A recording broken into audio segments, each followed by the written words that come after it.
say amen. Okay. The first item is the meeting minutes. 42. Yeah. Yeah, Do 40. you got any questions, concerns?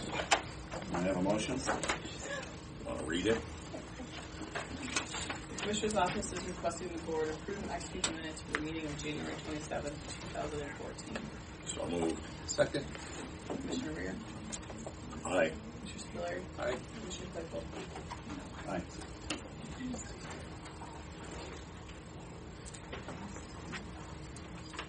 And we have the financials next.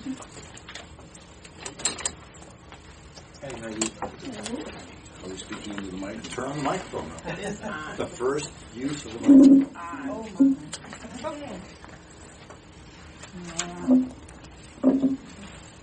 Okay.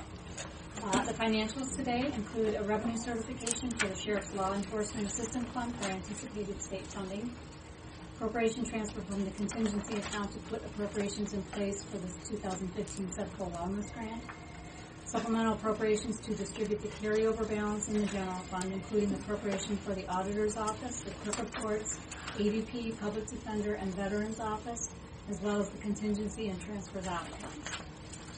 Cash transfers out of the general fund for 2015 funding for the tax map for the Auditor's and Engineer's Office, as well as Stormwater and Engineer's Office funding in accordance with ORC 315.11, and a portion of 2015 funding for the county home.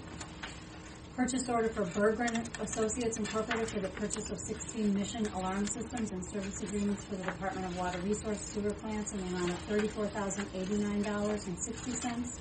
Travel request for the Engineer's Office and the Transit Department. Payment to Logos Communication for the annual Cisco Smart Maintenance Contract for the ADP Board in the amount of $80,718.50. And payment number 6 to Envirocom Construction for contracts A and B for the Thompson Wastewater Treatment Plant Project for the Department of Water Resources, totaling $588,068.29. Any discussion? Not, can we get a motion? The Commissioner's Office is requesting the Board approve and execute Resolution number 15-013, itemizing the financials for the meeting of February 3rd, 2015. I move. Second. Commissioner Rea? Aye. Commissioner Spillier? Aye. Commissioner Claypool? Thank you, Blake. Do people hear that mic? Is that speaker working back there? No? There's sound coming out of it. I didn't know Probably if it- better to help if it's with worth the... Yeah, I think it needs to be closer to when I was practicing with it. You had to hold it up. When I was singing earlier. I don't know if it's worth the effort. We need to probably look at getting some little stick mics there. Okay, Department of Aging. Good morning, Jessica. Good morning. You're a practice performer. Yes, pick up the microphone. It's on already? Yeah, it's on. Okay, does this work? Yeah. All right. Okay, good morning. The first thing I had is I have one of my long-term employees, Mary Ann Deep. She's been with us a little over 18 years. She is eligible to retire, so I've included her retirement resignation. So that's number 3 on the agenda. She's our home delivered meals coordinator. Any problems, challenges, questions? Not going to read it. The Department on Aging is requesting the Board accept the retirement resignation of Mary Ann Deach, Home Delivered Meals Coordinator, number 1010, to be effective May 8, 2015. So move. Second. Commissioner Rea? Aye. Commissioner Spillier? Aye. Commissioner Claypool? Aye. Okay. The Workforce Investment Act Youth Services Agreement with Catholic Charities. This is something that we had in place for last summer. Typically, the Department on Aging has been a work site for Catholic Charities in the summer months, where they have a program that teaches life skills to youths with maybe some social issues, behavioral issues, emotional issues.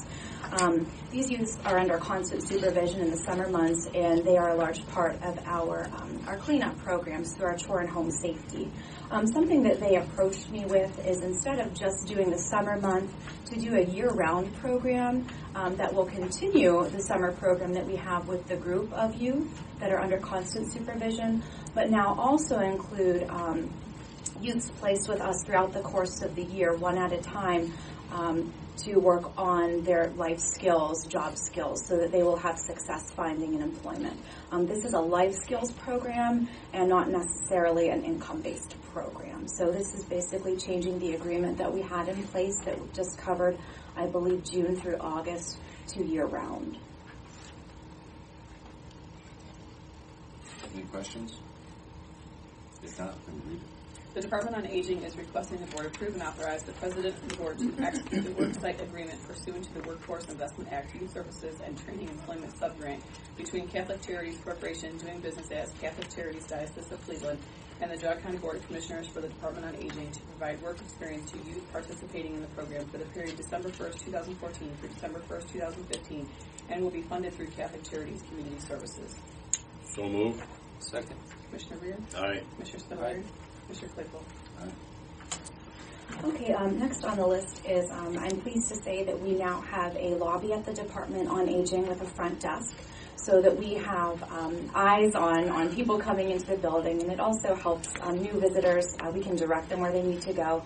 It also helps us know who's coming in the building in case perhaps someone does not belong in the building. It helps us keep a handle on that. In putting an office there, we did have the need to invest in another copy scanner. So we did go with the best proposal through MT Business. So this is the service agreement for the copy machine that we look to get. So you now have a locked door.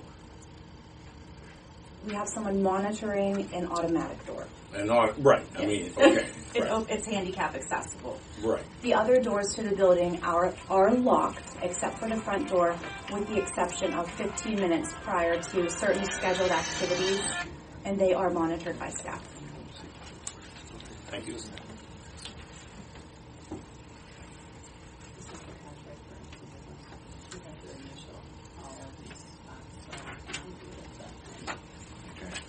Thank you for that, Jessica. Between We you have and an the water, exceptional prosecutor who goes over all of our agreements and crosses out anything that she you and doesn't the water like. department. With a fine-tooth comb. Okay.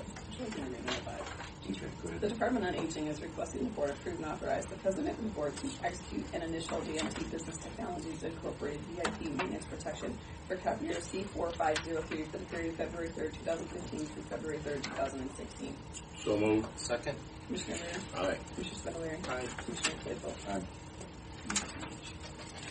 Okay. And next on the list is, I came before you 11/13/2014 for a request for proposal for a West Geauga Senior Center. I presented with a legal notice of what we were looking for.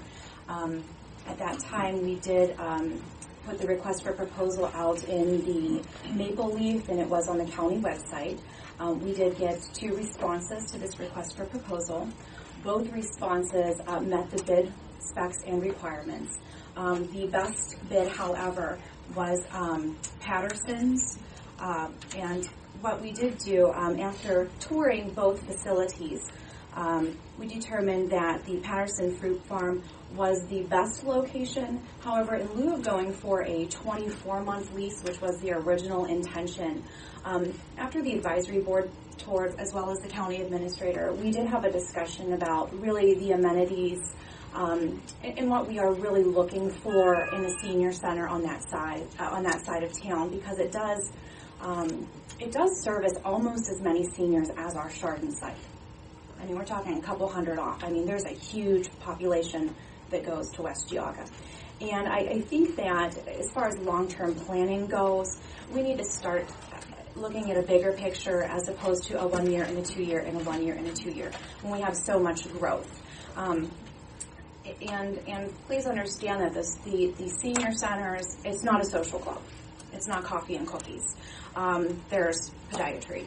there's health, there's screenings, there's legal appointments, there's Medicare. There's so many other services that we offer at these sites. So after talking with Patterson's, I would like to do a 1-year lease again and then look at a bigger picture, because in our tours and in the conversations I had with some other businesses who did not bid, there really isn't a turnkey place that appears to be what we need. So I think we need to dig a little deeper. What's the date on that? The date on what? I'm sorry. On the lease, the start date, end date. It would be February 1st. It would be retroactive to February 1st. Our previous lease did expire the 31st. Okay. So it would be retroactive to February 1st and end January 30th. Okay. Thank you. We do have the option, however, to go month to month after the lease does end at a higher rate.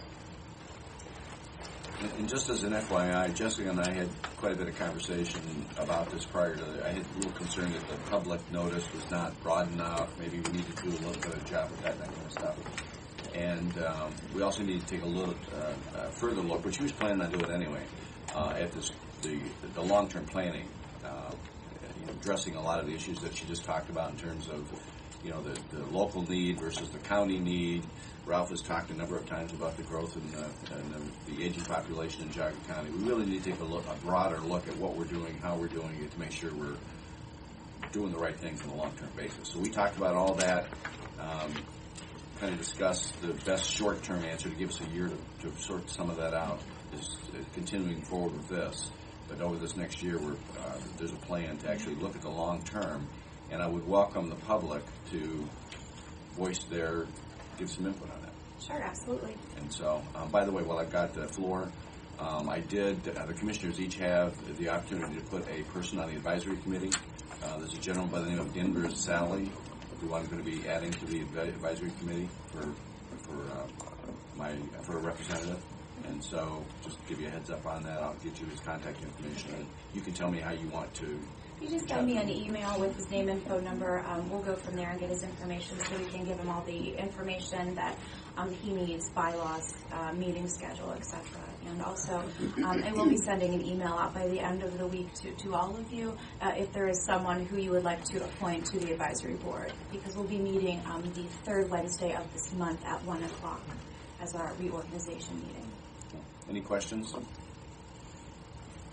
If not, go ahead. Yeah, Diane Jones. Hi, Jessica.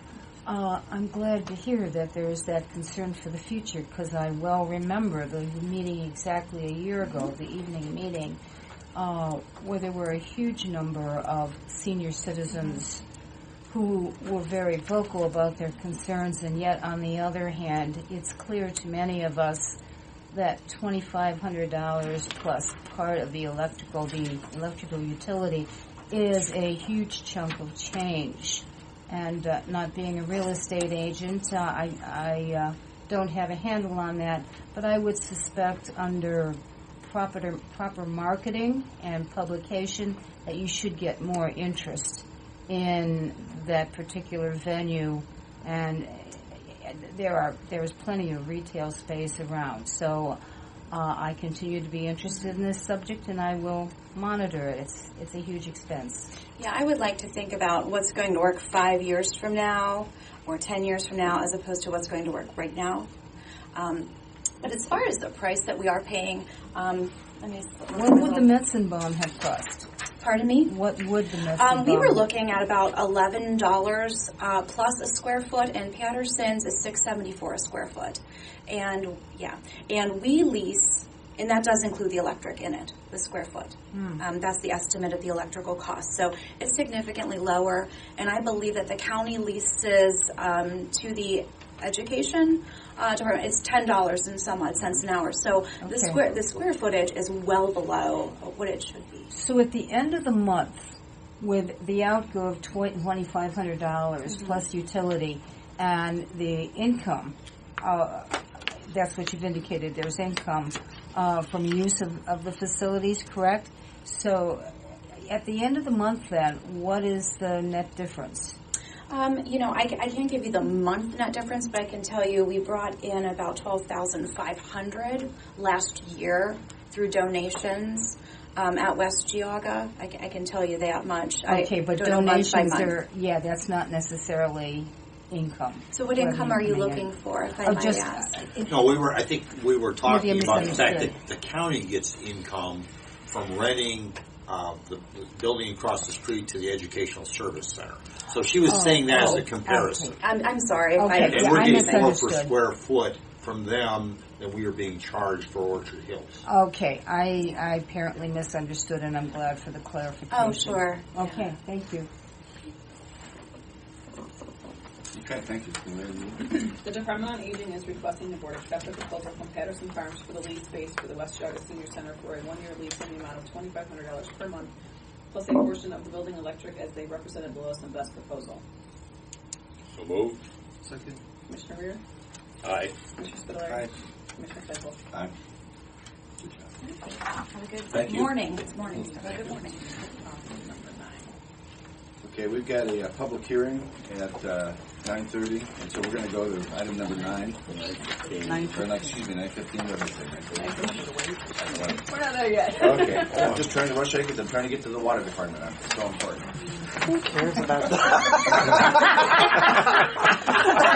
I'm so excited about that. So, all right. Oh, yes. Okay. Thank you. Ha Sorry. Here we are back again. Could you use your mic, please? Oh, sorry. Everybody's interested in hearing what you have to say. Oh, really? Okay. All right, here's our fair warning. hold on, Hold on a second. Oh, sorry. Time out. We have to waive the, do I have a motion Oh. to waive the reading of the legal notice? Yes. So moved. Second. Commissioner Rea? Aye. Commissioner Spudler? Aye. Commissioner Claypool? Aye. Thank you. Thank you, Christy, for keeping us straight. Okay, this is public hearing number 1, and we got your permission a couple weeks ago to put the ad in the paper. So this is any grants we could apply for this year. Doesn't mean we're going to. It means we have to have 2 public hearings for each grant we apply for. So what we did is, out of the grants that we could apply for, we picked the ones that might possibly we could apply for if we had a circumstance the commissioners felt was worthy. So just to cover all our bases, we're going to have a public hearing on those possibilities. Well, the first one is a very strong possibility, and that's a formula allocation grant. That's the one that we're going to do this year for the Burton Legion Hall and the county home and Thompson. So that's what we'll ask for again for this year. And it's an allocation we always get from the state. We'll probably get about $250,000. Divide that up between whatever projects. So we'll ask the townships to send in anything they have. Hopefully, mostly what they send in is things to make their buildings more accessible. But depending on the LMI, low to moderate income population, they can ask for other things. But we would bring it specifically before the board, so you would have literature on it beforehand as well. So. The other one we could possibly apply for is a critical infrastructure program. Again, that has to happen in a low to moderate income area, and you can repair water lines, sewer lines, do anything infrastructure-wise. Tops out at $300,000. The other one is water and sewer, which you're pretty familiar with as we're working through this. That tops at $600,000. The next one is the economic development program. We used to use this a lot, but since our revolving loan fund, revolves so well, we don't need to go to the state and ask for money. But should we have a project that we can't fulfill within the CDBG revolving loan program, we can write a grant to the state for up to $500,000 for a business. The money's granted to the county, but we make a loan to the business, and the business repays it. But we don't have to repay the state. The other is the imminent threat. We've never used it, but a bridge collapses or a flood or a tornado hits, and maybe you can get some funding to replace a critical building, or it's real iffy. It's out there. Downtown revitalization, that has to happen in a low to moderate income area, and it is something that makes the downtown look more approachable. awnings, waste baskets, parking spaces. Take that one off the list. I gotcha. Neighborhood revitalization. That's sidewalks for a low to moderate income area, street lighting, park benches, recreation. Gotcha. Discretionary fund is sometimes, if you have a really good friend on, no, I shouldn't say that. You can, yeah, I know. Okay. You can have a project that doesn't fit anything. And if there's something special about it that is visible to the state, they might say, yeah, we know you doesn't qualify here, doesn't qualify there, but it's something we don't normally see, and so it's sort of like a pilot. All right. And that's... So in that $500,000 from the Yeah. state, do they pay back the state, or do they pay No, us? we get it. It stays in our revolving loan fund. So every year we could basically up that $500,000. Well, only if we have almost zero balance in the revolving loan fund. And for the CDBG one, that's hard because sometimes there's some oddities with how we have to, the environmental review, you don't want to use it for construction because it triggers prevailing wage. But if a lot of, this year we could possibly fall into it with a couple projects might take us to the top on it. So there is a possibility. But back when we were building the fund, we went there like three a year we would get from them. They have to pay it back. No. The person. The business pays it we back. don't pay it back Yeah. to the state, but the people we loan the money to Yeah. over what period of time? We probably, when we were, that's whatever the loan was for. Like if it's a building, it's usually a 20-year am. If it's equipment, it's 5 years. But that's how the loan got started. We probably had $2 million that helped from the state to get it started. But now the fund, we've probably lent out $17 million. So it's regenerated from business. Sure. It started with 2, but it's We ever have any created default? itself. Oh, yeah. We've had defaults, right? Yeah, we're at about 3% default rate, which is good, but bad. So. Sure. So We get good, strong businesses. let me use this opportunity to make a little bit of a point. Okay. If we get $500,000 from the state, that means the state has to collect it from each of you Yes. to give out to people throughout the state. So your taxes go up. The $8 billion budget increase last year that was done by the State House and the State Senate. And so all of this impacts of this kind of grant increases your taxes. And I'm just making that point to you. This all sounds warm and fuzzy, and it says, great, we're going to get money, we're going to give it out to businesses because we're going to create business. Well, they could go to a bank to do that. Well, they have to go to a bank. We can't be the sole lender. Well, I understand that, but government is part of the formula. Oh, yeah. Well, they could go to 3 banks. They could spread the loan around 3 different banks, and there is some incentive for coming to the government because the government can loan it at a lower interest rate, yada yada yada. So there's a lot of arguments for that. But I just want to make the point at using this opportunity that whenever we do things like this kind of a grant, it impacts all of our taxes and it puts government in control, and it's a real thing that I got an issue with. And so, for whatever that's worth. Well, I will also say it's probably one of the ways that when they were thinking, well, if the government gives a little bit of money, can they take it and run with it and make it feed off itself? Mm-hmm. And it actually did. But, I get your point. Understood.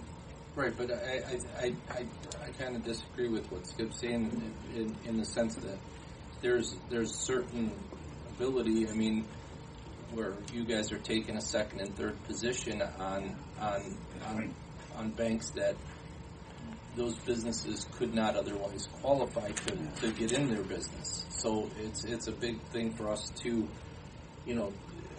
it's not something that we're basically putting into, bike trails that nobody's using today. It's a situation where we're putting it into businesses that are creating jobs and stimulating the economy, and many of those businesses are not going to qualify under traditional lending at the bank to be able to get their initial loan. That it's a comfort level that the banks have to have your loan to debt ratios to bring it down, and when they're doing that, it's helping out. Plus, it's putting dollars into us for future projects down the road too. So I mean, I understand the whole, but if there's one thing that, people are paying their taxes for is to assist, local commerce. I think that there's a certain amount of good for that because it's a huge need, and if we can do stuff in house, I mean, you've got good businesses out there that can't qualify at the bank. And, it's great to have a local business to help them, and Sure. even more with the more franchises come in, the more you can support local business. And it's hard now. I mean, for a bank to say, yeah, we'll do 90%, really doesn't happen anymore. Of the grants that you talked about, this would be the one I would lean toward, All right. rather than sidewalks and trees and yada, yada, yada. That's all we need. We just need a foot. But, I mean, this is a complicated topic that I don't want to take everybody's time. No, We you got the water you got a department. big meeting We got the today, water so. department, and I'm really excited. I agree with Ralph that occasionally there are entities that need a leg up, and this seems like a worthwhile program to help local Yeah, maybe we'll be able to use it this businesses, get a boost, and they theoretically hire local people, bring money into the community, into the county, pay taxes into the county, and so on and so forth. And plus we get, I mean, at the end of the day, through time, I mean, that 500 eventually will come back to us. they Make us pay that it much back, and we stronger. pick it up. Yeah, I think of all the programs probably more successful than they ever imagined it would be. But, our companies are so good about paying their loan. I mean, they're so good about it. They really feel they're obligated to. Whereas in some communities, it's difficult for them to build their fund because when you get something from the government, you don't think you have to pay it back. Well, these people aren't going to put in all that effort with a blueprint to fail. I mean, they're putting in that effort hoping to succeed. Yeah. Doesn't always work out that way, but strong, they'll sell their first child before they right. their neighbors find out they didn't make a payment. The reality is 80% of all businesses fail, though, in the first 5 years. Oh. And so we're putting the public dollar at risk. Now, thank God that we have Anita, because Anita does a really good job at vetting potential businesses, and so we do a pretty good job of managing all that, managing the risk, and so on and so forth. But there is a relationship to the amount of dollars that come out of your pocket, Sure. and so we want to enter these things with the right understanding. The questions And so usually that's question everything. And I again, agree. I think you do a good job in the revolving loan program. Here's a good one. It's Good- produced good results. And so Good forth. people working All right. hard for the I county. move Yeah. to close it. Yes. Get out now. Oh, okay. So I guess we're closing the public hearing? Yes, we are. Oh, Thank you, Anita. Oh, wait a minute. One we've got a final question. question. Just a technical question. Mickey Mouse, when those entities who receive the loans are paying back, they pay Geauga County? Yes. Okay. We have a fund with the auditor, Okay. so it all comes through. Okay. Thank you. Okay. So we're Thank you. Thank you. Thank you, Anita. Sure. So we go back to... Go back to number 7.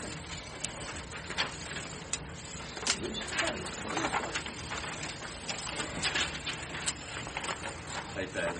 Good morning. Got those runways cleared off?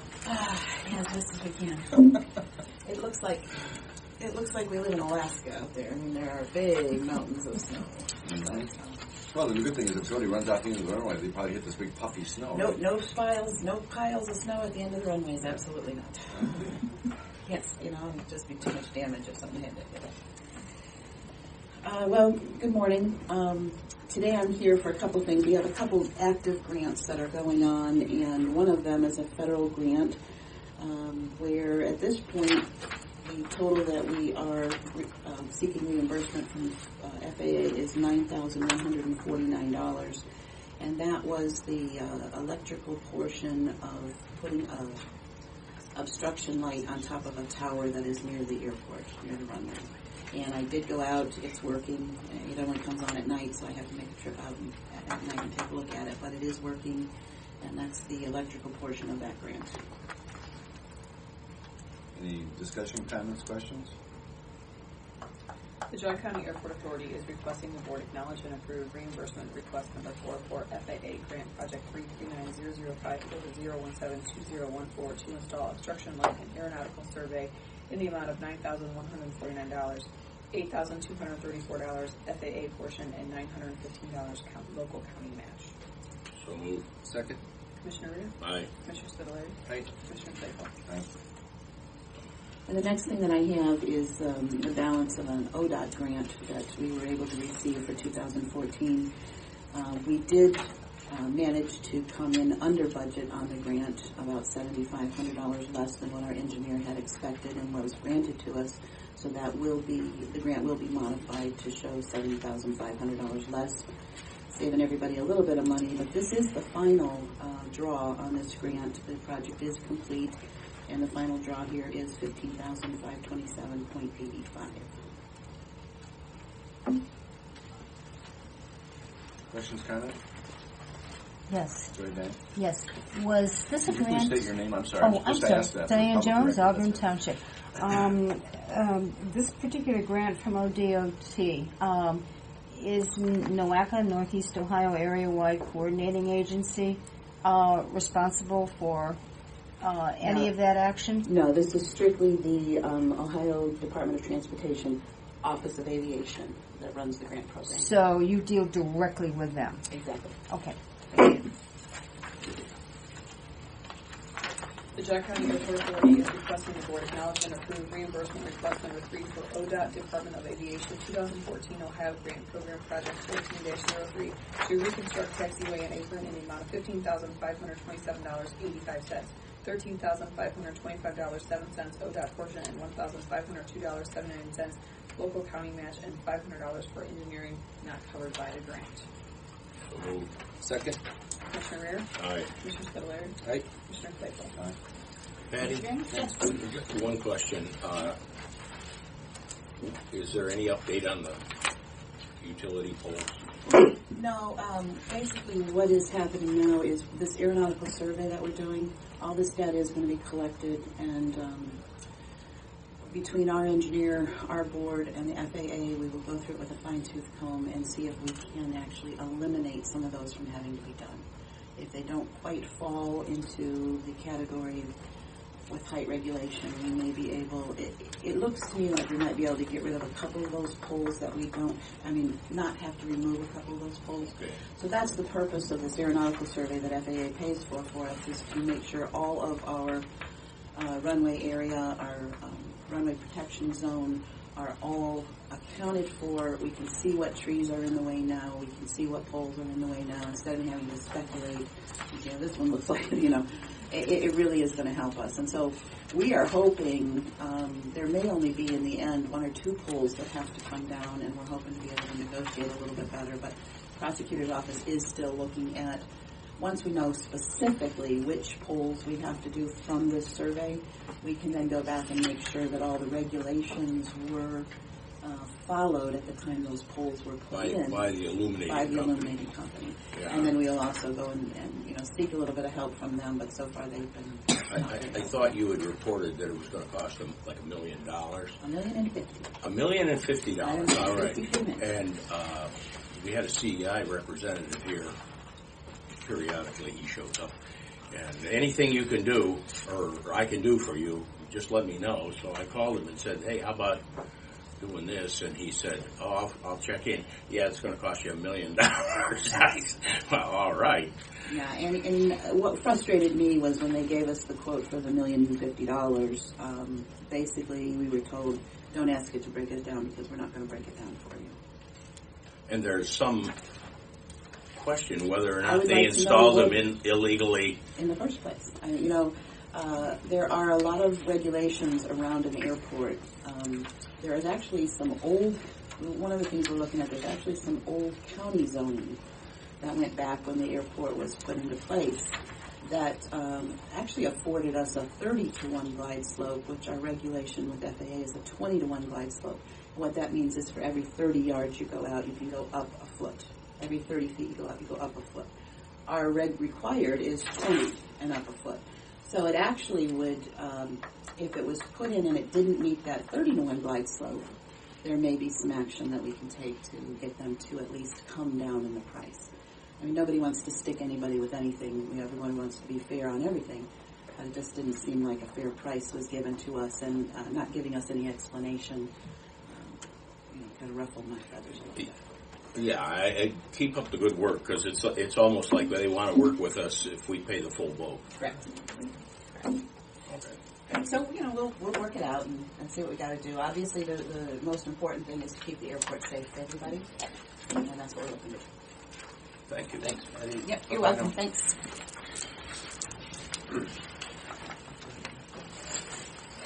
So the county engineer. Good morning, gentlemen.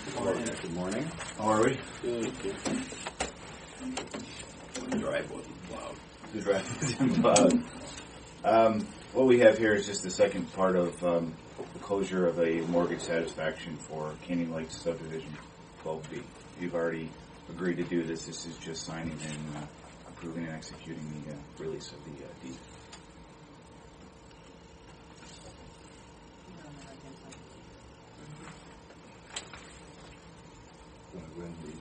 The County Engineer's Office is requesting the Board approve and execute a satisfaction of mortgage to release the mortgage deed for sublot number 26 given by Canyon Manor Incorporated for Canyon Lake County Phase 12B in Bainbridge Township, as the maintenance period has been satisfied and all repairs have been completed. So move. Second. Commissioner Rea? Aye. Commissioner Spudler? Aye. Commissioner Claypool? Aye. Thank you. Thanks.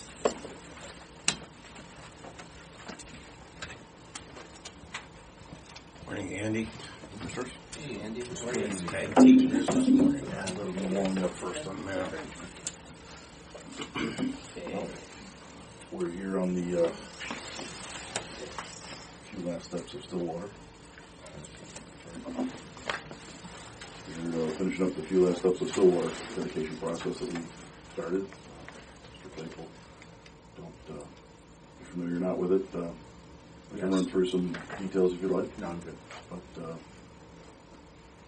any questions? The only hold up was that the finance company, the bank, or somebody wasn't signing off. Transporting the plat to the bank for the mortgage release, the only mortgage release for the claim property, which has been taken care of.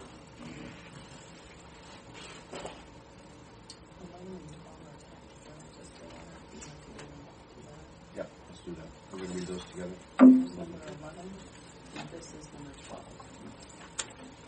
The County Engineer's Office is requesting the Board approve and execute resolution number 15-0142 to order the dedication of an existing undedicated extension of Stillwater Drive TR 152 in Russell Township.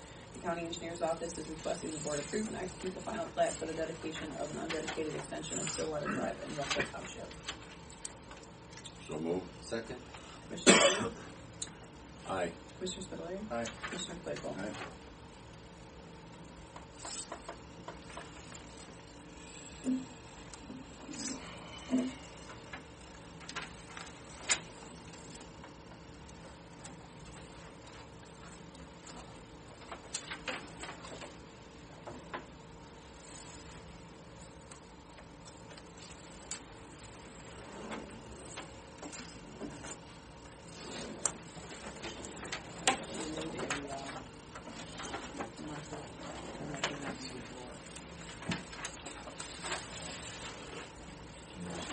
I'm just going to sign there.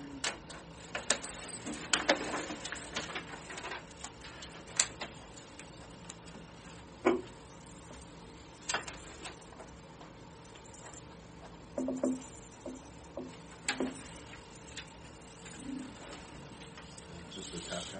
Yep. What? Isn't that impressive when you sign these big sheets like that? Be on record forever and ever? Forever and ever. While they're doing that, how many people have been down to the archives? You gotta go over to the archives. The history, just the smell of history down there, going back into the 1800s. Yes, I do. Really interesting. What's that? It's musty and it smells like, 1800s. It is not musty. It is not musty. Let me just say. It smells like history. It's just so interesting to see all the... And Linda's done a great job, by the way. She manages that, and she does a great job of keeping that straight down there. So That's the next one.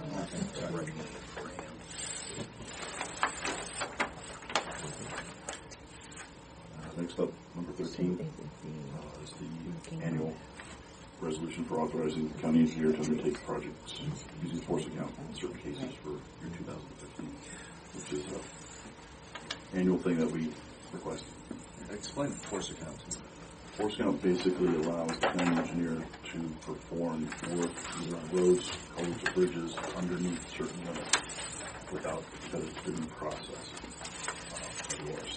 And typically, what we use it for is to replace a culvert with our own crews, own equipment, purchasing own material. And so typically, I can go into super detail, but it's not necessary. My understanding on this from the township perspective is the folks that do contracting, businesses that do contracting for business, wanted some limit in there so that governmental entities like counties or townships wouldn't have a big staff and do a lot of this work that logically should be bid out. So they have to go through this documentation project to kind of establish the limits under which they're going to do certain work with county employees. Correct. That is good. Limits the amount of work that the county engineer should take on. Okay, good. The County Engineer's Office is requesting the Board approve and execute Resolution Number 15-015, authorizing the County Engineer to undertake projects using force account in certain cases for the year 2015. So moved. Second. Commissioner Rea? Aye. Commissioner Spudler? Aye. Commissioner Claypool? Aye. Thank you. Thank you. Thank you. Bye. Good day.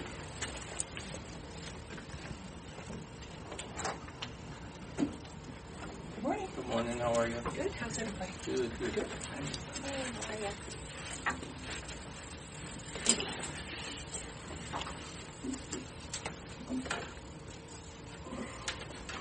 We're asking for the acknowledgement of some new staff.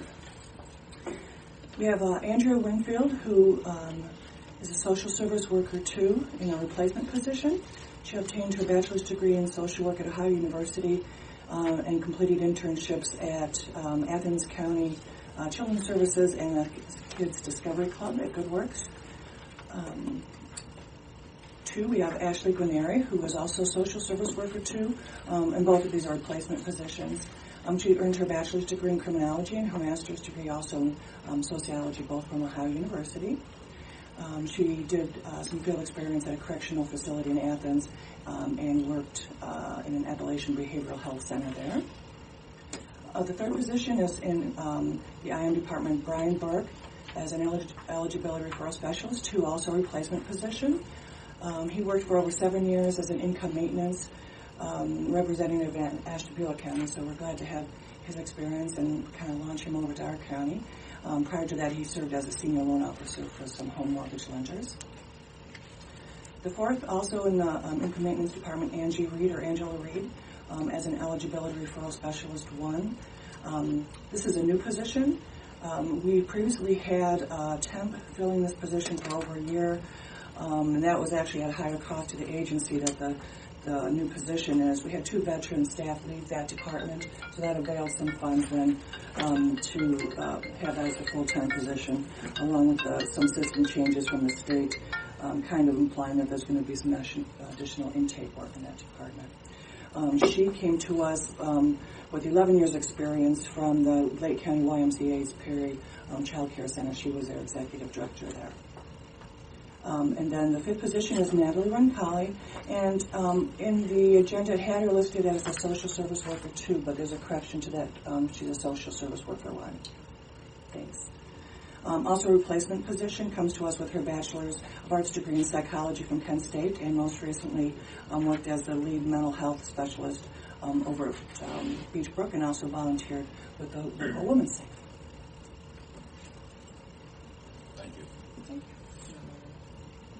The Department of Job and Family Services is requesting the Board to acknowledge the following new hire appointments of the Director of Job and Family Services as they have complied with the Board of Commissioners recruitment and hiring procedures. Andrea Wingfield, Social Services Worker 2, replacement effective December 1st, 2014. Ashley Guarneri, Social Services Worker 2, replacement effective December 1st, 2014. Brian Burke, Eligibility Referral Specialist 2, replacement effective January 12th, 2015. Angela Reed, Eligibility Referral Specialist 1, new position effective January 12, 2015. Natalie Roncagli, Social Services Worker 1, replacement effective January 20, 2015. So move.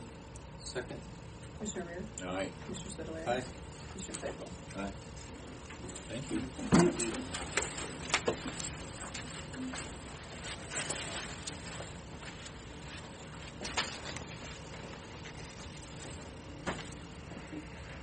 Morning. Hey, morning, Greg. How are you? Good. I'm usually pretty loud, so I don't know how much I need this. I'm here to just answer any questions. I know this has sort of been an ongoing discussion regarding our Family Services Planning Committee. Submitted 6 previous servers to this committee, including Mr. Lair, and 6 new individuals that I've sought out and gone after, and I really think would be good to serve on this committee. It's, again, an advisory board to us, and actually a board that is in place to respond to the commissioners to make sure that, we're doing, what we need to be doing down there and best serving the community. So just with respect to items number 15 and 16, because they sort of go together, I would ask, and also believe I've gotten, as many resumes and also the paperwork that they're supposed to sign, fill out. And I know there's maybe a couple, I think with respect to Jessica Bolt, she's newer to this group, but this commissioners, the group is well aware of her.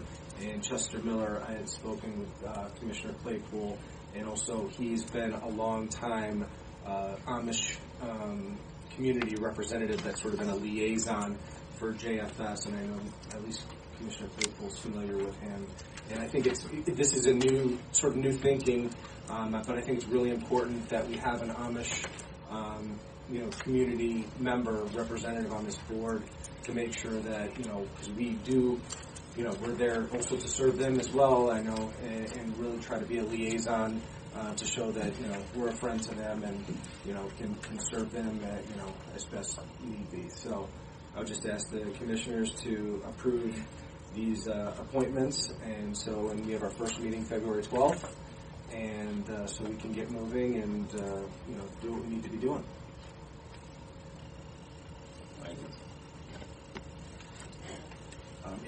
Before I do that, I just want to make a statement that I'm really pleased Craig has been doing a really good thing, a good job in this position. I know he's kind of new and still getting his feet under him, but this recognizes his appreciation for the Amish community and for some of the changes that need to be done on that board. We talked quite a bit yesterday about some other things and another dimension of Job and Family Services. But I just wanted to recognize him for the effort that he's put out on that. So, thank you very much. The Department of Job and Family Services is requesting the board reappoint Nan Burr, Sandy Barkelman, Nancy Seelbach, Matt Galema, Christine Gibbons, and David Lair to the Family Services Planning Committee for a 1-year term ending December 31st, 2015. The Department of Job and Family Services is requesting the board appoint Jared Tudor, Scott Hildebrand, Julie Weiss, Vicki Clark, Jessica Bolt, and Chester Miller to the Family Services Planning Committee for a 1-year term ending December 31st, 2015. I'll make those motions. Second. Commissioner Rea? Aye. Commissioner Spudler? Aye. Commissioner Claypool? Aye. Thank you so very much. I appreciate it.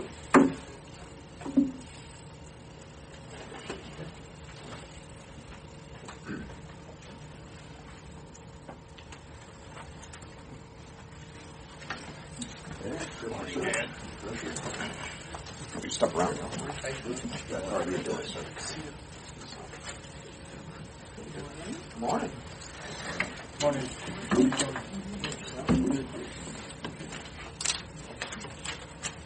If you recall, back in January, I came before the board, and we made an application for a technology grant through the Justice Assistance Grant, formerly the Byrne Memorial Grant process.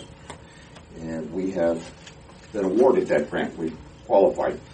With me today, I brought Deputy Jeff Powers. Besides his many duties at the Sheriff's Office, Jeff is responsible for authoring the grants, writing them, monitoring, following, ensuring our compliance, etc. So it's my privilege to bring him up today and have him come before the board. This grant is going to be used to purchase mobile data terminals, computers in cars, as we work towards updating older computers as we face obsolescence with those units. Previously, we have received awards for 8 units, and Jeff was able to cut a better deal, and we are now at 10 with that. So this grant will put us at 17 of the units we need replaced. So, any questions? Where does this grant come from? This is the Justice Assisted JAG grant, formerly the Byrne Memorial Grant at one time. This would be federal monies that are allocated back through a formula process, a grant process. Through the Office of Criminal Justice Services in Columbus, it's passed through, federal money's come down through there, and it is distributed throughout the state through a grant. You request for proposal, you submit. It's a competitive process. These units, these are the new style replacement unit, right? That runs Right. on the New operating right. system. Takes The old care of- stuff was obsolete, but these are completely compatible with These fit not only our the old ones too, right? yeah, but these allow us direct connectivity with certain databases, criminal history databases and things through the state that we need access to. They blend with our CAD system. Our Spillman is the trade name of the report writing system that we use, and they comply with ADP's parameters as far as being able to join with the county system and access the various sites within that as well. What's the lifespan of a unit like this? The Panasonics we were using now went into service 2007-2008. They've now reached their useful limit because now, since they were a ruggedized unit, which means it was all compartmentalized, it also ran the Windows XP system, which the Attorney General's office won't allow you to access their information now in an XP system, so we have to move up to another operating system, which also allowed our guys to be able to access that information through the OLEG website. A lot of them now can't get into that site because it's not supported by XP anymore. If you could do me a favor, when we're done, you guys have the time, let's set up an appointment. I'd love to sit down and take a look at your asset management policies and stuff just to get up to speed on that. Be happy to do that. So, okay, go ahead. The Sheriff's Office is requesting the Board approve and authorize the President of the Board to execute the Ohio Office of Criminal Justice Services Sub-Grant Award Agreement Grant 2014JG A026468 for MVT replacement in the total amount of $24,500.96, $18,375.72 from Ohio Office of Criminal Justice Services, $6,125.24 local match from the County General Fund. This grant is for the period January 1st, 2015 through December 31st, 2015. So moved. Second. Commissioner Rea? Aye. Commissioner Spudler? Aye. Commissioner Claypool? All right. Thank you. Thank you.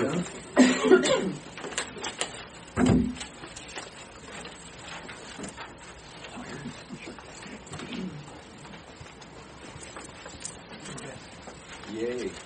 Morning. Yay. Robert Jerry Show.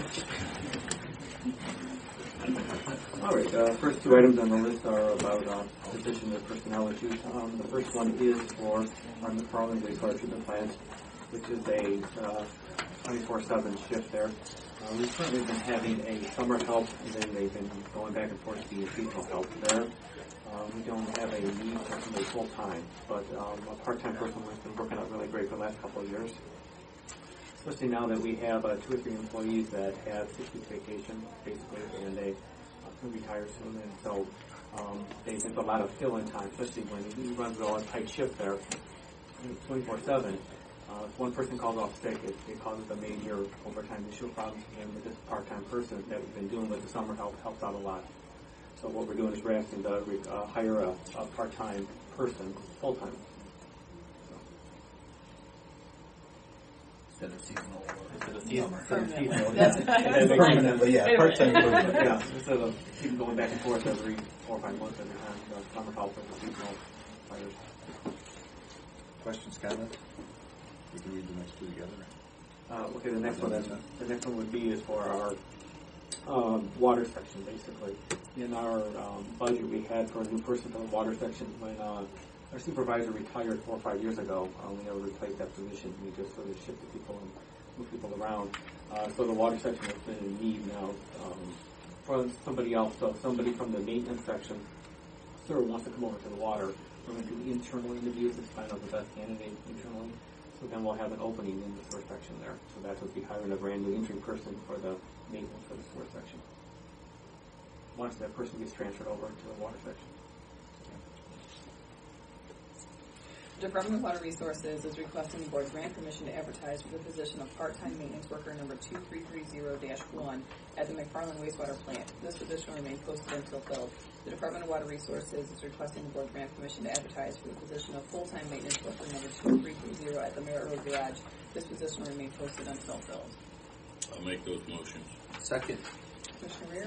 Aye. Commissioner Spudler? Aye. Commissioner Claypool? Aye. Now, what is typically, again, we got a lot of motions coming up here. Rather than do these all individually, Real quick summary of them all. how do we want to read those or do those? We can do them in concert after he explains them if you would like. I'm going to give you the stick, and if you want there's a couple at the bottom that he wants to talk about. But Okay. So go ahead. Give us. Yeah, items 20 through 37 are kind of our standard service contracts that we put together at the beginning of every year. We wind up using probably about 50% or so of those contracts during the year, so that these are set up now so that when we do need them during the year for emergencies or situations where we don't have the equipment internally to use to dig up sewer lines or do proper landscaping or so, we can have those folks come in and give us a quote on that individual project, and then we choose from the 2 or 3 quotes that we get from those. So these are just kind of setting them up so we don't have to go through the individual service contracts with them every time we need them along the year, during the year. 38 through 39 are those are specific contracts that are being set up to actually do work, not just setting them up for the year. So these are service contracts to do the work. The first one, 38, is for DeBoard Plumbing and Heating Company to do the backflow prevention testing for some of our systems. And then the 39 is the heating, ventilation, and air conditioning to do some work at our Merritt Road Garage. Number 39, that was under the cap to bid out, or do you have an established contract with them, or what's the reason for using? 39 is those would be, we went and got quotes from several different folks. Having to bid out is $50,000. This is only for $2,400. So we go, when we need something that's less than that, we go get 2 or 3 quotes and take the lower of those. And then 39 and 40 are, 40 and 41 are service contracts with Gilmore Security to run our security systems, both at our plants and at some of our other facilities. Those ones are multi-year contracts, so those are the ones that we went and searched out for getting them to do multi-year, so we don't have to come back with that every year. Questions, comments? I'm sorry. Hopefully I can get through it. So all of those and all of these we have to sign. Just me or everybody? Everybody. The Department of Water Resources is requesting the board approve and execute a service contract agreement with Groundworks Construction LLC to perform excavating, landscaping, and building maintenance services at various locations for the year 2015 in an amount not to exceed $20,000.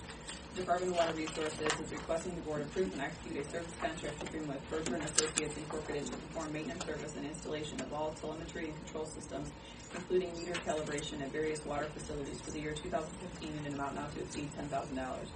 The Department of Water Resources is requesting the board approve and execute a service contract agreement with Berger & Associates Incorporated to perform maintenance service and installation of all telemetry and control systems, including meter calibration at various wastewater facilities for the year 2015 in an amount not to exceed $5,000. The Department of Water Resources is requesting the board approve and execute a service contract agreement with Tim Frank Septic Tank Cleaning Company to perform emergency sludge hauling and vector services for the year 2015 in amount not to exceed $10,000. The Department of Water Resources is requesting the board approve and execute a service contract agreement with Geauga Well Drilling Incorporated to perform well and well pump services as needed at various water facilities for the year 2015 in an amount not to exceed $5,000. The Department of Water Resources is requesting the board approve and execute a service contract agreement with Ayers Well Drilling to perform well and well pump services as needed at various water facilities for the year 2015 in an amount not to exceed $5,000. The Department of Water Resources is requesting the board approve and execute a service contract agreement with Ohio Plumbing Incorporated to perform emergency plumbing repairs as needed at various locations for the year 2015 in an amount not to exceed $10,000. The Department of Water Resources is requesting the board approve and execute a service contract agreement with CUV Excavating Contractors, LLC to perform general excavating services as needed at various water locations for the year 2015 in an amount not to exceed $10,000. The Department of Water Resources is requesting the board approve and execute a service contract agreement with CUV Excavating Contractors, LLC to perform general excavating services as needed at various wastewater locations for the year 2015 in an amount not to exceed $10,000. The Department of Water Resources is requesting the board approve and execute a service contract agreement with Vallow Tree Service to perform tree removal services at various locations, including after storm damage for the year 2015, in an amount not to exceed $1,500. The Department of Water Resources is requesting the board approve and execute a service contract agreement with Auburn Fence Corporation to perform fence repair, replacement, and installation as needed at various county buildings for the year 2015, in an amount not to exceed $2,500.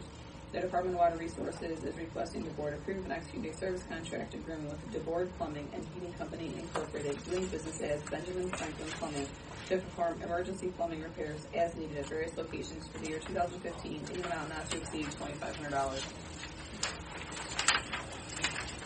The Department of Water Resources is requesting the board approve and execute a service contract agreement with the DeBoard's 1-hour heating and air conditioning to perform HVAC services as needed at various locations for the year 2015 in an amount not to exceed $2,500.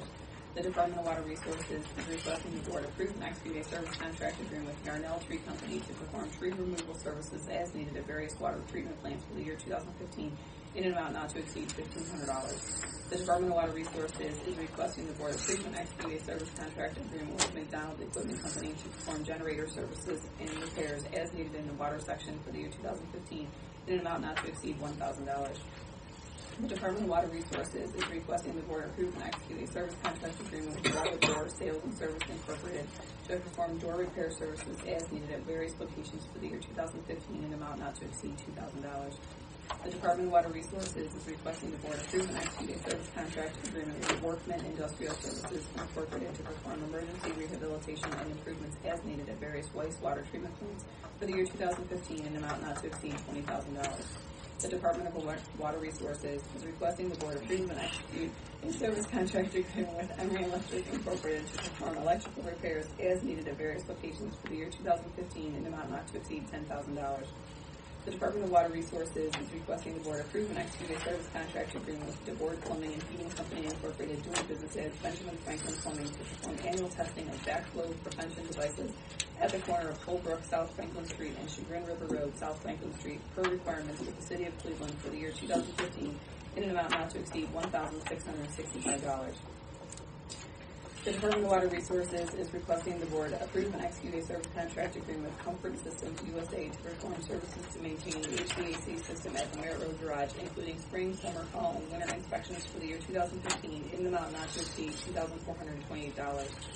The Department of Water Resources is requesting the board approve, execute, and initial a service contract agreement with Gilmore Security Systems Incorporated to perform maintenance services and installation of all fire and burglar alarm systems in the water section for a 3-year period, years 2015 through 2017, in an amount not to exceed $7,500.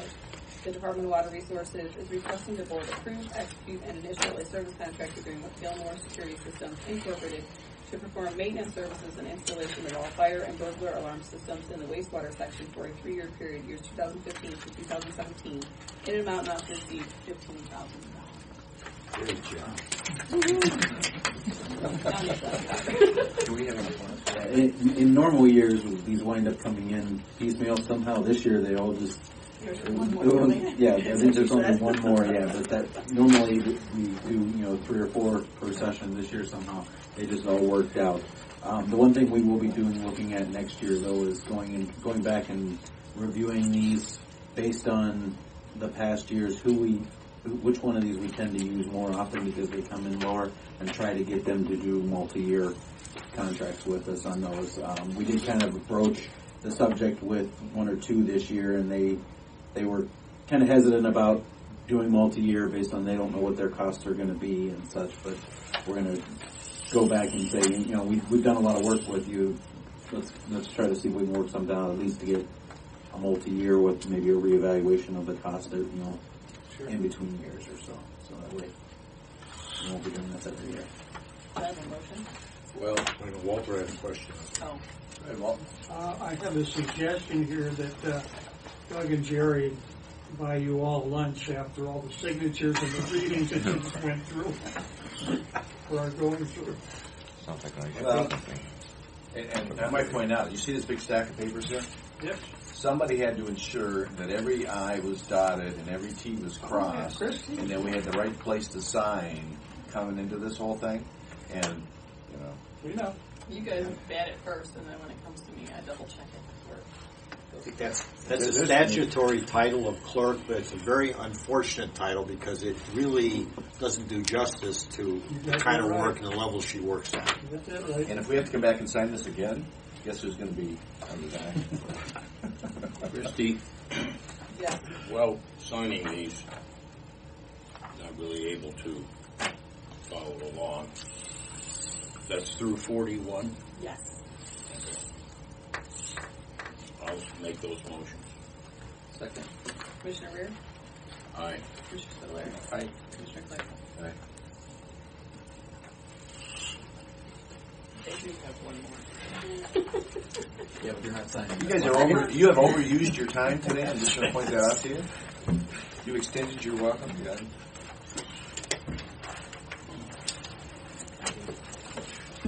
You get to keep these? We're going to start charging an extra fee for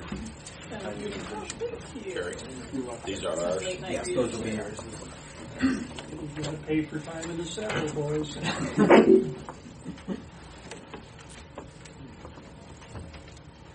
So we're on what now next?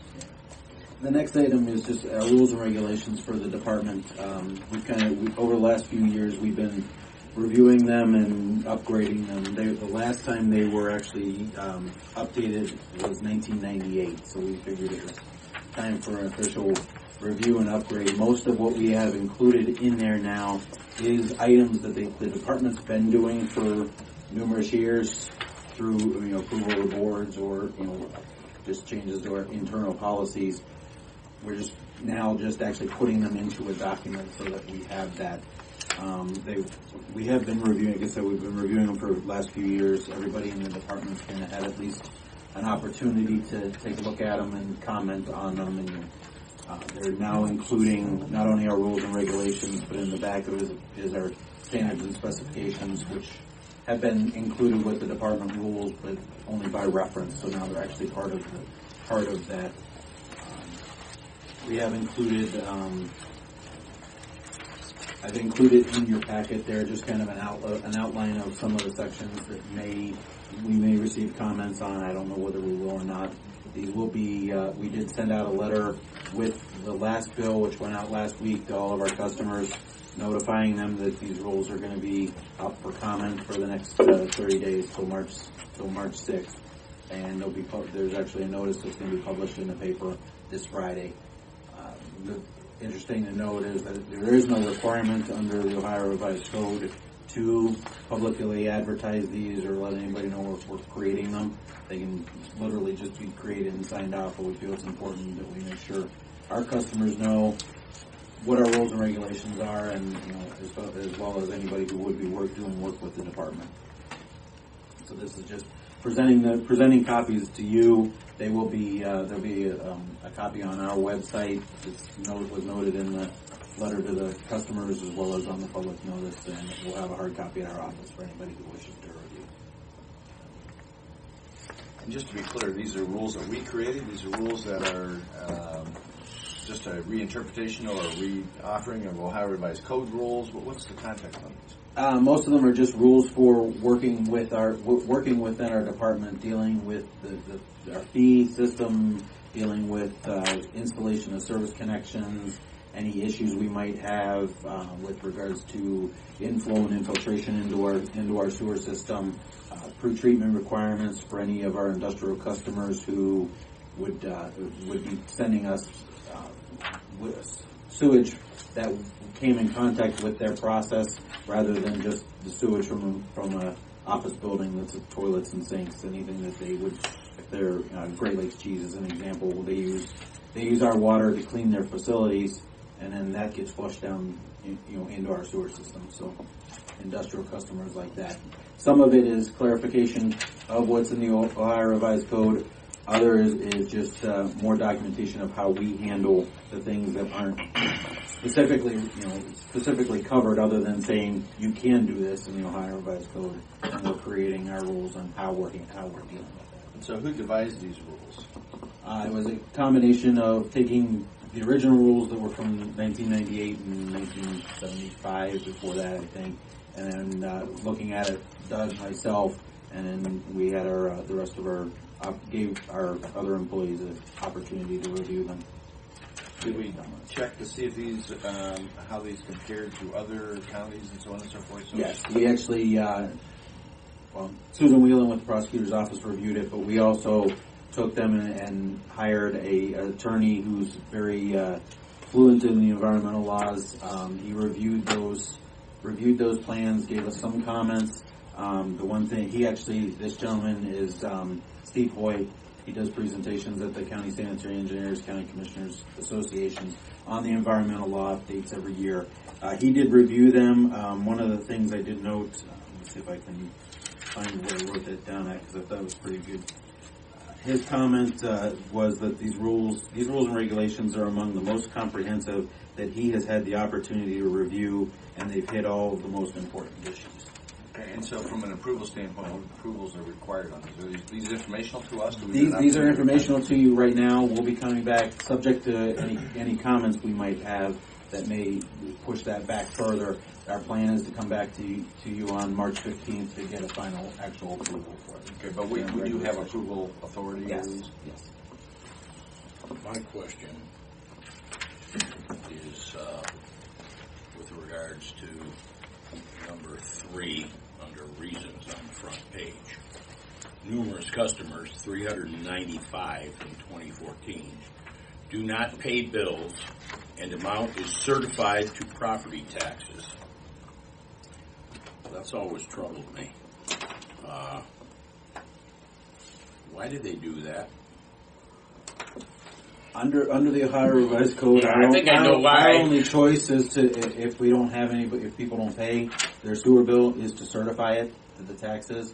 So then we turn around and we certify whatever balance is due to their taxes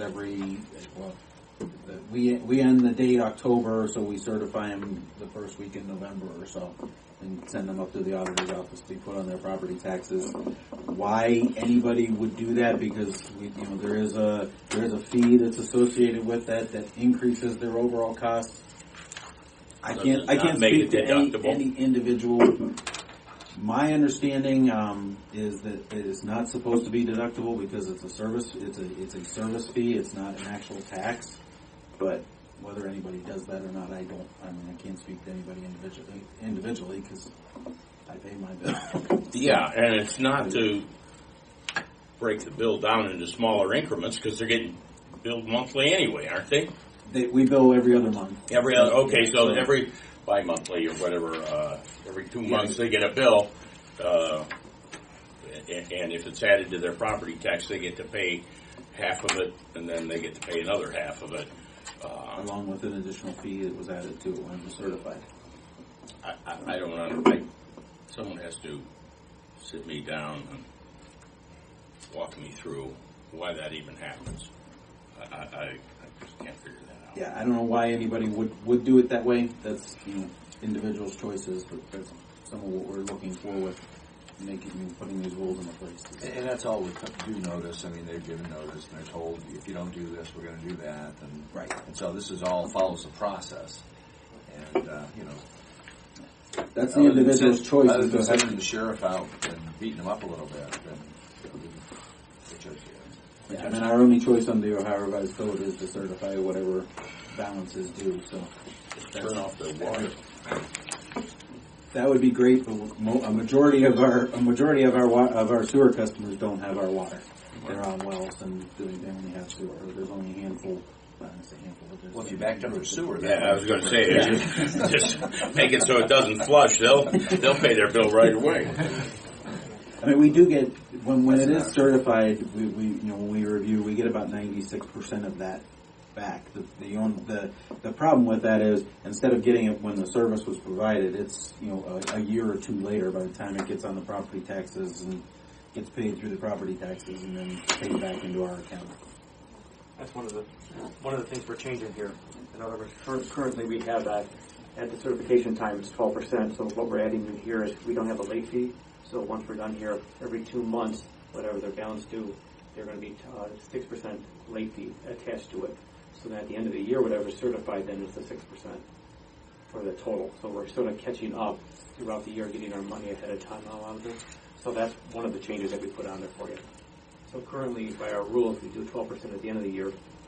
What we'll be doing is 6% every time their bill is due, and then a grand total of 64% at certification time. So at the end of the year, we'll be getting money sooner.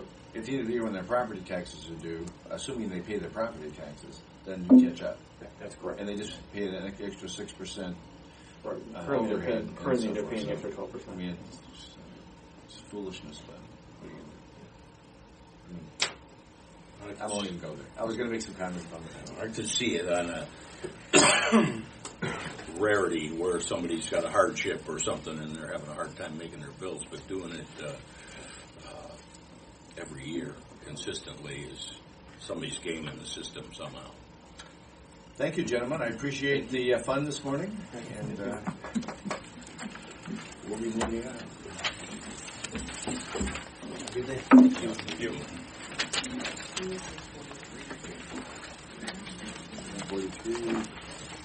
43 and 44 are just updating payroll and accounting forms based on changes in personnel.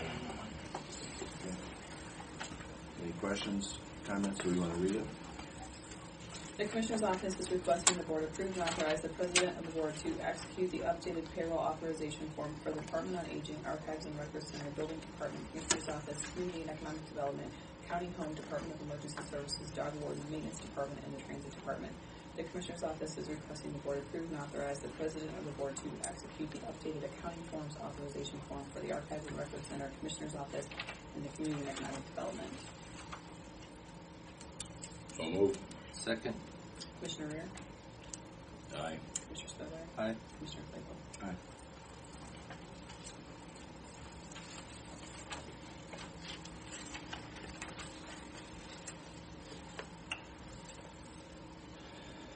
And we're on... I can explain number 45. Additional man-can credit services form for temporary employment personnel. Okay.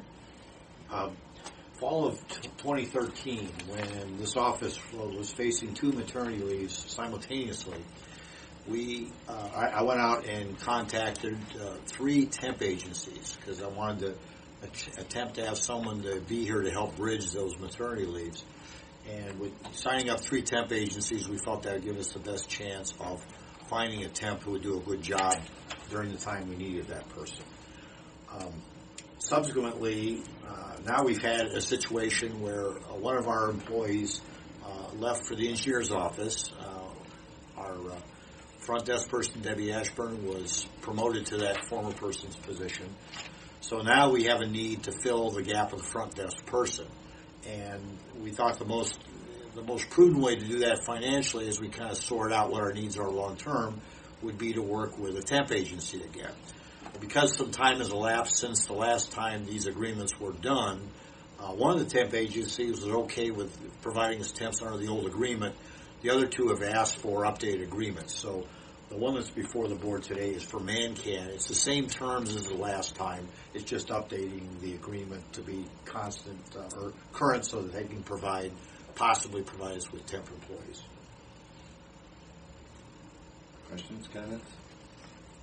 The Commissioner's Office is requesting the Board approve and authorize the President and the Board to execute and initial the Mancan credit and service form for the temporary employment of personnel.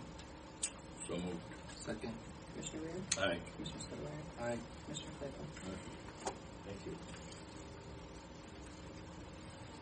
46 and 47 together. Okay. Read those. The Commissioner's Office is requesting the Board approve and execute Resolution Number 15-016 honoring Girl Scout Troop Number 71438 for achieving the Silver Award, the second highest honor in Girl Scouting.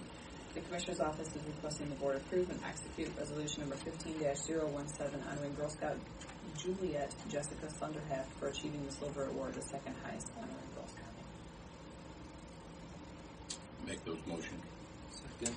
Commissioner Rea? Aye. Commissioner Spudler? Aye. Commissioner Claypool? Aye, and these are very significant. I know when I was in Boy Scouts, working your way through all of the various levels and so on and so forth, I never did get to Eagle Scout, unfortunately. There's a lot of work involved with that, so good job, girls. I have an addition, if you want to do the addition before you do your executive sessions while you're signing. Okay. And that is to approve Judge Grendel's bond. Okay. It was reviewed by the prosecutor's office. I have a copy of it for each of you. If you'd like to pass that down so you can get an exact copy of what they brought down this morning. No, I have two. Oh, there's one for each of you. So there's a copy Oh, for Dave too, too, in okay. case you want me to look at it. I'm sorry, David. Oh, that's fine. Has this been reviewed by legal? Yes, it was brought to me yesterday, and it was scanned and sent to the prosecutor's office for their review. It was picked up yesterday afternoon, and then it was brought back down to me this morning. Did they send a letter with it or anything? I mean, I don't know that. This is the same company that he denied Skip and I. Why is this any different?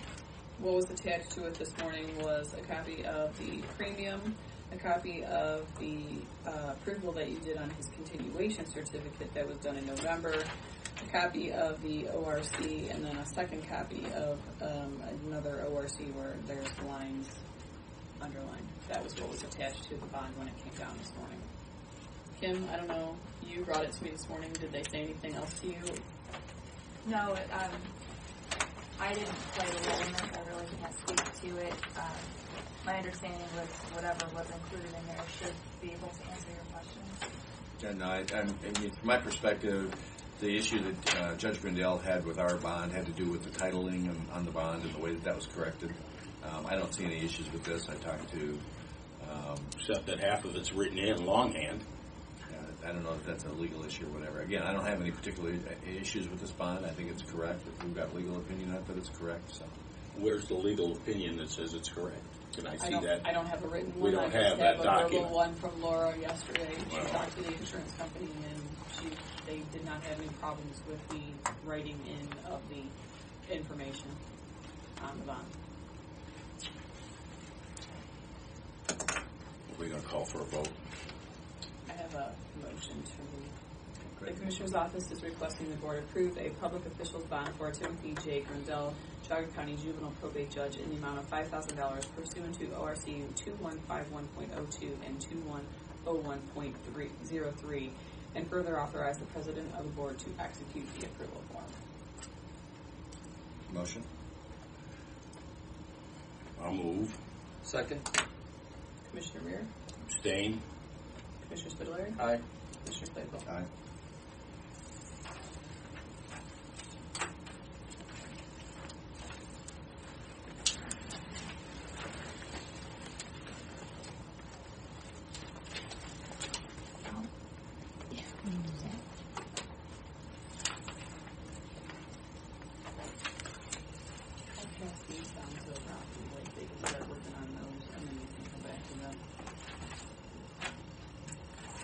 Today was complicated, wasn't it? I know. The Girl Scouts. Yeah.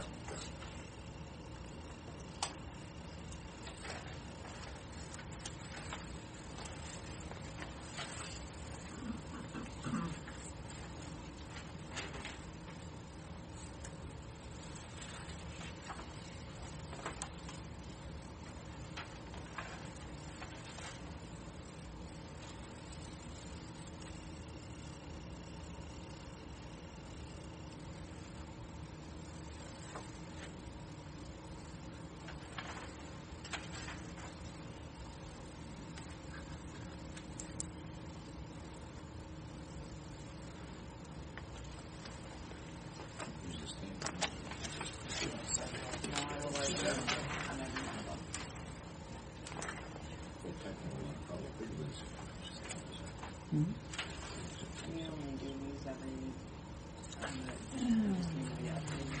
It's not. That's the first time. Yeah, here, so I'm good. Maybe you can talk to Linda.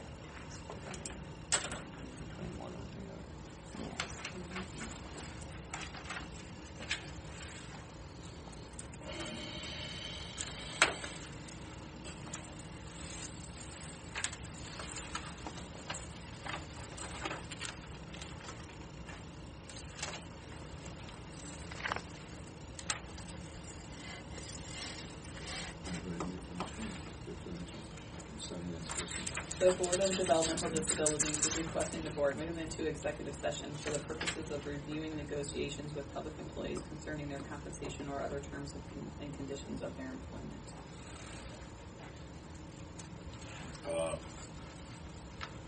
I'll make that motion. Second. Commissioner Rea? Aye. Commissioner Spudler? Aye. Commissioner Claypool? Aye. Who's going in with us? Be Don Rice and Steve Tucker. And we've got, do we want to do, because we're doing back-to-back You executive can't. sessions, right? No, we have to You come out and can't. come You back have to in. come out and do it again. All right, thanks. They keep me straight. Good thing. Okay. All right. Okay, so, I can do this with you. okay. We are in at 10:27. I'm going to finish this one, then I'll give it to, I don't want to put it in the middle.